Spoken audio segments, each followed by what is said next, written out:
So చాలామంది students వచ్చేసరికి ఎక్కువ శాతం ఇప్పుడు మీ అందరికీ తెలిసిన విషయమే ఏంటంటే సిఎస్సి గ్రూపు దాని సబ్ బ్రాంచెస్ ఏఐ ఇలాంటివి. ఇప్పుడు సబ్ బ్రాంచెస్లే కానీ ఫ్యూచర్లో మెయిన్ బ్రాంచెస్ అయ్యే అవుతాయి.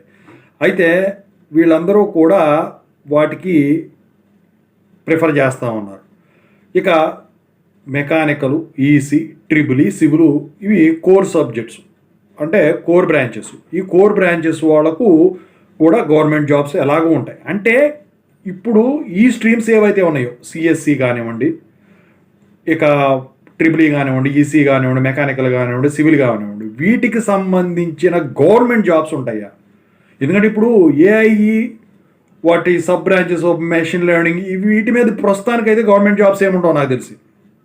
సైబర్ సెక్యూరిటీ మీద ఉంటాయి మళ్ళీ. ఓకేనా? అయితే వాటి గురించి అడుగుతూ ఉన్నారు. దాని గురించి చెప్పబోయే ముందు అయితే ఇంతవరకు ఈ ఛానల్ సబ్స్క్రైబ్ చేసుకొని వాళ్ళు సబ్స్క్రైబ్ చేసుకొని ఈ వీడియోని లైక్ చేసి షేర్ చేయండి. మీకు ఏమన్నా డౌట్స్ ఉన్నట్టయితే కాల్ మీ ఫోర్ ద్వారా కాల్ చేయండి. తెలుగు ఇంజనీరింగ్ ఎడిషన్ టెలిగ్రామ్ ఛానల్లో జాయిన్ అవ్వండి. ఇక ఈ వీడియోకి ఒక హైప్ ఇవ్వండి. ఇక టాపిక్లో వెళితే ముందు వచ్చేసరికి ఈ బ్రాంచెస్ ఏవైతే నేను చెప్పానో థంబ్నెయిల్లో పెట్టానో వాటన్నిటికి కూడా గవర్నమెంట్ జాబ్స్ ఉంటాయి. ఏం జాబ్స్ ఉంటాయి? ఫస్ట్ ట్రిపుల్ ఈ చూద్దాం. ట్రిపుల్ ఈ వచ్చేసరికి ఏంటంటే ఏపీ జెన్కో, ఏపీ ట్రాన్స్కోలో జూనియర్ ఇంజనీర్స్ ఉంటాయి. డిప్లొమా వస్తే దానికి సంబంధించిన ఫీల్డ్ జాబ్స్ ఉంటాయి. అలాగే ఇంకా బిఎస్ఎన్ఎల్లో ట్రై చేసుకోవచ్చు. ఇంకా central government jobs power grid అవి కూడా ట్రై చేసుకోవచ్చు. బిహెచ్ఈఎల్ వాటిల్లో కూడా ట్రై చేసుకోవచ్చు, పడతాయి. ఏజ్ లిమిట్ 42 వరకు ఉంటుంది, కొన్నేమో 35 వరకు ఉంటుంది. ఈ లోపే మీరు పడినప్పుడల్లా ట్రై చేసుకోవాలి. కొన్నిటికేమో సెంట్రల్ గవర్నమెంట్ జాబ్స్కి అయితే గేట్ ప్రిఫరెన్స్ అనేది అడుగుతాడు, గేట్ స్కోరింగ్ అనేది అడుగుతున్నాడు. ఇప్పుడు స్టేట్ గవర్నమెంట్ జాబ్స్ ఉంటాయి కదా, జెన్కో, ట్రాన్స్కో, వీటికైతే అడగట్లేదు. బిఎస్ఎన్ఎల్ కూడా నాకు తెలిసి గేట్ అడిగేవాడు కాదు, ఇప్పుడు అడుగుతున్నారు లేదని తెలియదు, ఎందుకంటే ఈ మధ్యకాలంలో నేను తీసుకోవాలి. ట్రిపుల్ ఈ వాళ్ళకు ఇలాంటివి ఉంటాయి గవర్నమెంట్ జాబ్స్. ఇక ఈసీ వాళ్ళకు వచ్చేసరికి వీళ్ళతో పాటు వచ్చేసరికి జెన్కో, ట్రాన్స్కోలో కూడా టెలికామ్ ఇంజనీర్స్ అని చెప్పేసి ఆ జాబ్స్ ఉంటాయి. ట్రాన్స్కో కన్నా కూడా ఈ జెన్కోలో టెలికామ్ ఇంజనీర్స్ అని ఈసీ వాళ్ళకు జాబ్స్ ఉంటాయి. దీంతోపాటు బిఎస్ఎన్ఎల్ కూడా ట్రై చేసుకోవచ్చు అండి. ఇంకా ఇలాంటి టెలికామ్ జాబ్సే సెంట్రల్ గవర్నమెంట్ జాబ్స్ కూడా వీళ్ళు ట్రై చేసుకోవడానికి ఛాన్స్ ఉంటుంది.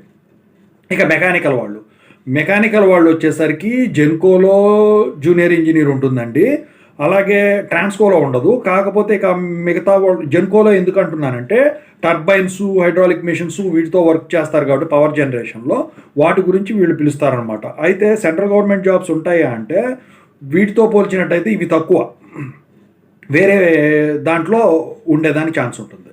ఇక ఆ తర్వాత సివిల్ ఇంజనీరింగ్ వచ్చేసరికి జెన్కో, ట్రాన్స్కోలో రెండిట్లో కూడా జూనియర్ ఇంజనీర్స్ ఉంటాయి. ఎందుకంటే ఇప్పుడు ఫర్ ఎగ్జాంపుల్ ఏదైనా కొత్త ప్లాంట్ బిల్డ్ చేయాలి, జెన్కో అయినా కానివ్వండి, ట్రాన్స్కో అయినా కానివ్వండి, అక్కడ ఏం చేయాలి? ప్లానింగ్ కావాలి, ల్యాండ్ లెవెలింగ్ దగ్గర నుంచి మొత్తం తెలుసు కదా మీకు, సైట్ మెయింటెనెన్స్ వరకు కూడా.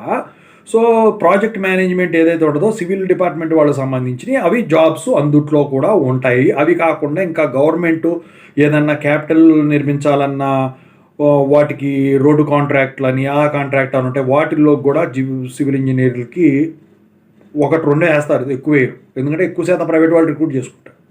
ఇక సిఎస్సి వాళ్ళు వచ్చేసరికి జెన్కోలో వచ్చేసరికి కంప్యూటర్ ఆపరేటర్స్ ఉంటాయి, అంటే దానికి సంబంధించిన సిస్టమ్ ఆపరేటర్ వర్క్ చేయడానికి గవర్నమెంట్ జాబ్స్ ఉంటాయి. ఇవి కాకుండా సెంట్రల్ గవర్నమెంట్ జాబ్స్ కూడా కొన్ని వచ్చేసరికి డిఆర్డిఓలని, లేకపోతే ఇంకా వచ్చేసరికి సంబంధించిన ఎలక్ట్రికల్ వాటికైనా అందుట్లో కంప్యూటర్కి సంబంధించిన field. For example cyber security తీసుకుందాం. సైబర్ సెక్యూరిటీ అంటే ఇప్పుడు వచ్చేసరికి అకౌంట్స్ హ్యాక్ చేయకుండా ఉండటానికి, ఏదన్నా ప్రాబ్లం వచ్చినా కనిపెట్టడానికి ఏదో ఒకటి కావాలి కాబట్టి అలాంటి వాటికి కూడా గవర్నమెంట్ జాబ్స్ లేకపోలేదు.